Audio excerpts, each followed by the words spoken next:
A goalless draw in the ISUZU FA Trophy against City of Liverpool. We exit on penalties. Is it fair to say we should have put that game to bed? First half, it's tough to take because first half we've created probably 6 or 7 really good chances, missed a penalty. We were really disappointed at half time in terms of how we played, and we spoke to a few players about the expectation, and we didn't get any better for doing that. So I think second half's one of the worst performances I've seen from us.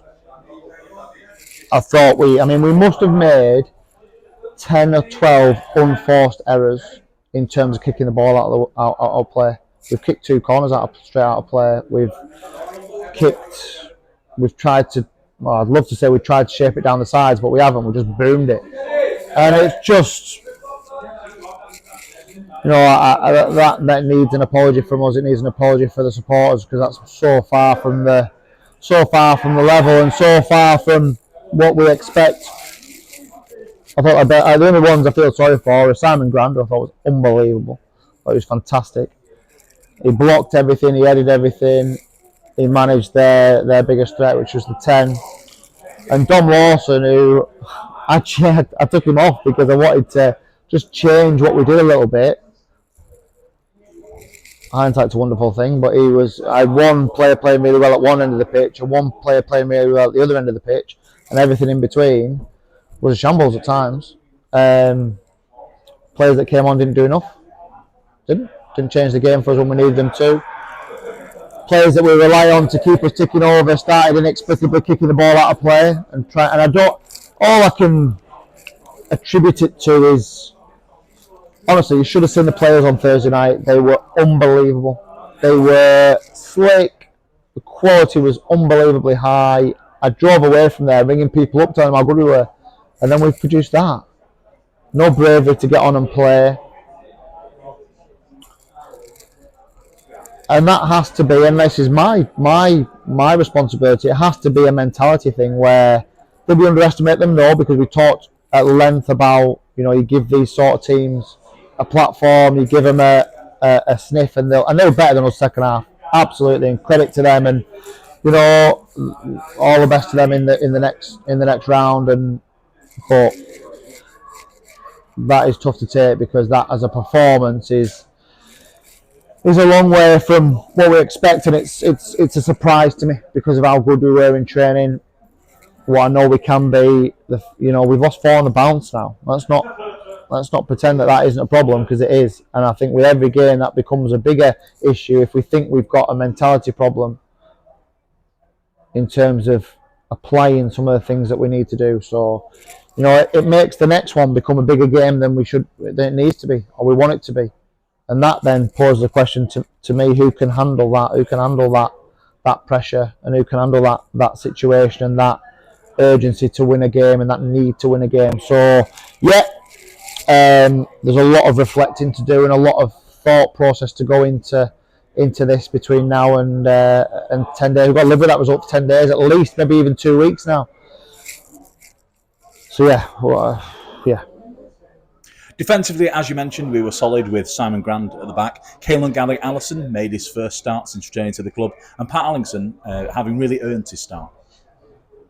I think so. I think what we've done the last couple of games is where we've made errors defensively, we've been punished, and that's led to maybe a couple coming out of the team and us just freshening it up a little bit. With the ball defensively, were we good enough today? Probably not, but we've kept it out of the net, and that's there. I mean, you look at Andre's done his job, and he saved 2 penalties. Keeper saves 2 penalties, you probably got to expect. And you can tell me that penalties are a lottery and all this sort of thing. We're good enough players to put penalties into great areas. I think the 3 that he saved are all at a great height in a great area, really close to him. So, not doing enough. We missed the penalty first half. You score that, changes the game. My job is at times, of course, to protect players, but my job is also to expect standards of certain things, and we have to score that penalty, and then that gives us a platform to probably go on and win the game. But they're the moments that we are the wrong side of at the moment too often, and we've got to fix that. And has that got to be fixed by changing players? if that's the case, so be it. But second half, you know, and I'm sure players don't like being shouted at, and I'm sure they don't like things, you know, inadequacies or underperformance being highlighted. But we've got to accept accountability. That's not good enough. That's not good enough for our supporters. It's not good enough for our football club. We've limped out of the trophy today. And I'm not discrediting City Liverpool at all. But we have limped out the trophy today, and that's not good enough for us. As you mentioned, we now have a 10-day break before we are due to host Whitby Town a week on Tuesday. Does that give you an opportunity to reset and go back to some of the things? No, I'd rather play tomorrow. I'd rather just get on with it and get playing. I mean, we'll work. We've got some ideas of what we're going to do. The plan was to give the lads next Saturday off. I'm not sure we can do that now. We might have to do something. So they'll come in Tuesday and they'll work hard. They'll come in Thursday and I don't got a problem with that though. They'll train fantastically. They always do. But you've got to find the gap between training and what we produce out there. And we've done that for the start of the season. We've had this almighty wobble, which we've got to fix. So yeah. Does it at least help with our injury situation? We'd say we're missing Andrew. How many injuries have we got now, though, mate? We only two. Probably won't be back in 10 days anyway. Jamie Mellon ain't going to be back in 10 days, and Nico ain't going to be back in 10 days. We have players come back like Christian Sloan there. Yeah. And that was the decision today. We probably could have played Sloan. But if we'd have risked him today and got him injured again, what was the point of him having a 10-day break then? Whereas we don't risk him today, and we shouldn't have to risk him because we've got good enough players here to fill that void. But I said after working with him how desperate I was for him, and I've just said in there that maybe it's just a team of workmen-like grafters that, you know, Simon Wills couldn't get a game for them today. I'd have put Simon Wills in our team today. I would. So lots of things to consider and to take on board. Listen, it'll hurt us, it'll hurt the supporters, they won't be happy about it. I get that and I accept that, and we'll take a bit of criticism and we'll take a bit of a battering, and that's accept. You know, we've got to expect that because that's second half. If you don't score them couple of them chances first half and put it out of sight, and then you tighten up second half when it becomes a bit more pressured, they were the better side second half. They've come on to us a bit more than we've gone on to them. We have to accept that. I'm not going to sugarcoat it. I'm not going to pretend we're unlucky. We're going to take 2 or 3 of them 5 or 6 really good chances. You can't afford to have 10, 12, 14 unforced errors where you just turn the ball over so simply to any semi-pro football club. So listen, it can be deemed as negative.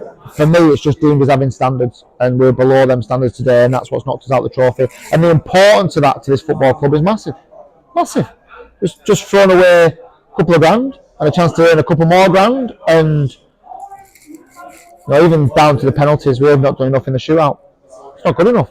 That's not right. So lots and lots to take on, to consider, to try and fix, and then we will get a reset. But we've had a reset this week, and we produced that. So we've got to do something different.